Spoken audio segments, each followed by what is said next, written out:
వశిష్ఠ శ్రీరామచంద్రుల సంవాదములో వశిష్ఠ మహర్షి శ్రీరామునికి జ్ఞానాన్ని బోధిస్తూ, ఆత్మజ్ఞానాన్ని బోధిస్తూ, రాజ్యాన్ని ఎలా పాలించాలో, అదే మన రామరాజ్యం అంటాం. మరి ఎంత గొప్ప రామరాజ్యం అని ప్రఖ్యాతిగాంచింది కదా. దీనికి కారణం వశిష్ఠ మహర్షి వారే. శ్రీరామచంద్రునికి అతనికి మార్గనిర్దేశం చేస్తున్నటువంటి క్రమంలో ఇంకొక రాజు సిక్కిధ్వజ మహారాజు అని, అతను చాలా గొప్ప రాజు, బాగా పాలించేవారే. కానీ అతనికి కూడా ఆత్మజ్ఞాన దాన్ని ఏమంటారు, మత్తులో పడి అతను రాజ్యాన్ని వదిలి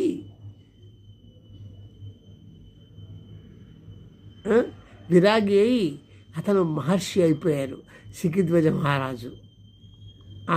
ఆ క్రమంలో కుంభ మహర్షి అంటే శ్రీ నారద మహర్షి ఒక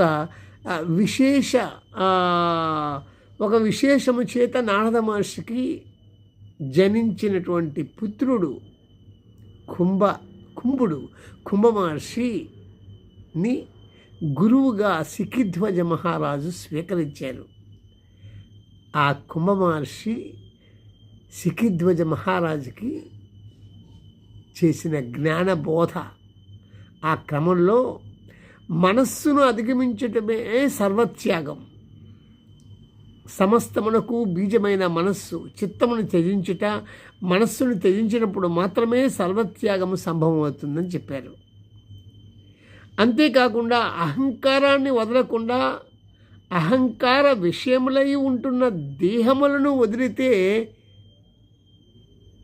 ఏం లాభము, ఉపయోగం లేదు, అహంకారాన్ని త్యజించాలి అని చెబుతూ అతను ఒక మంచి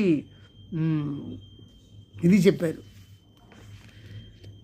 తైలం లేని దీపం ఏ విధంగా వస్తువులన్నీ పరిత్యజిస్తుందో అలా ఈ సమస్తమును అహంకారముతో సహా పరిత్యజించేవనుకో, అప్పుడు తైలంగల దీపం వలె ఈ సర్వము నీ స్వరూపముచే